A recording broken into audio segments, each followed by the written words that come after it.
So this is it. This is the big video where I put together Bruticus and review him.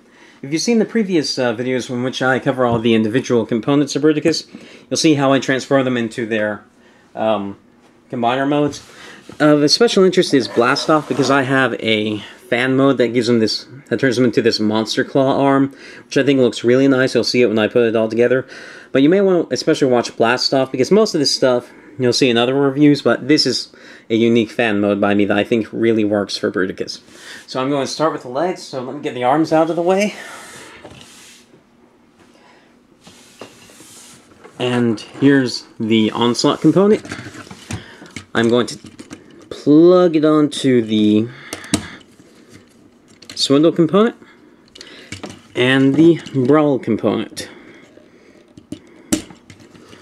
And yeah, this guy's getting huge.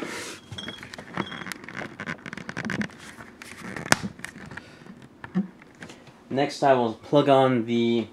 I'll do the Blastoff component because it's kind of the hardest one, because you have all this stuff over here that you need to negotiate around. So plug it. That's one thing I hate about these combiner ports, is that they tend to bend instead of go on. They are really nice combiner ports though once you get them on, because they don't really come off. I mean, they're very solid, that's what I mean. Then plug Vortex on. Oof. I mean, the problem is if they were easier to get on, they'd be easier to take off too, which would be a problem. And this is Bruticus in his massive robot mode. And as you can see, the claw arm just really works for this guy. I really like it.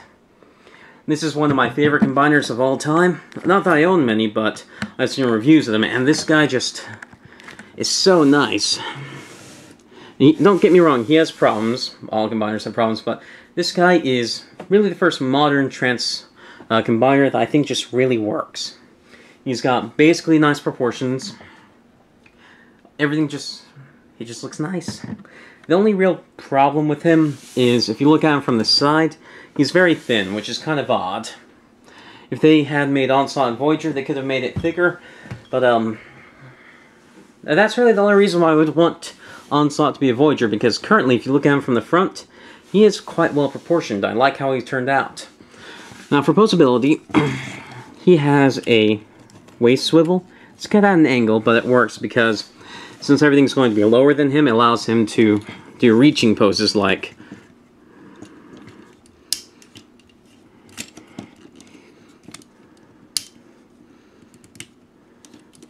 "I'ma grab you."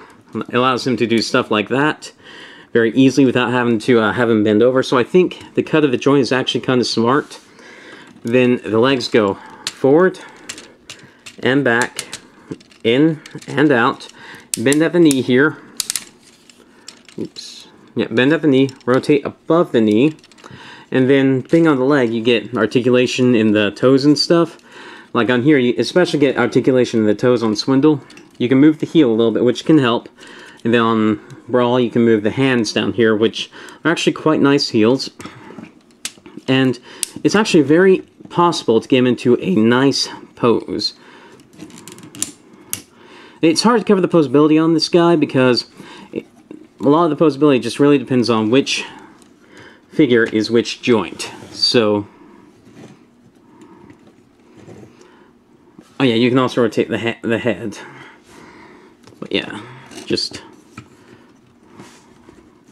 You can take a little bit to get them balanced, because not every pose works well with each joint, but yeah, this guy just looks so awesome. I mean, it's not like it's hard to get him balanced, you just need to put a little bit of time into tweaking it so it balances well, and I just really like this thing.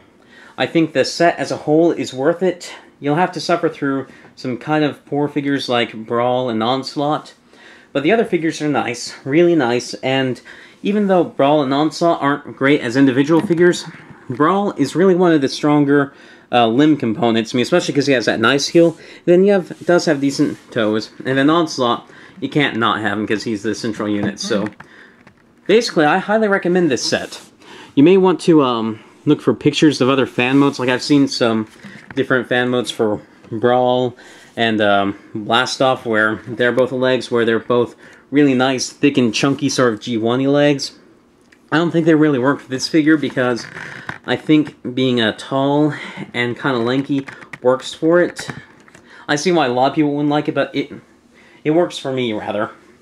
And I definitely do recommend using this transformation for Blastoff, because anything to give the upper body more chunk is really nice. And I think it does such a good job. And like I was saying when I was in Blastoff's review where I show off this fan mode, I really think the biggest problem of the normal arm transformation, which ends up being super long with a lot of mass down here, it's just that it looks like it's trying to mimic the functionality of the Vortex arm. But here it's obviously not trying to mimic it, so even though it's different and out of proportion, it doesn't look wrong. It just looks like a different type of arm, which I think works really well. And actually, you even get a little bit of posability with this, because you can move the claws as fingers. So yeah, I do recommend this set. I do think you guys should try and buy them there in stores now. It'll cost you a fair amount of money, but it is a nice set. So yeah, I review Transformers, Power Rangers, just tons of stuff like that. If any of that sounds interesting, please subscribe.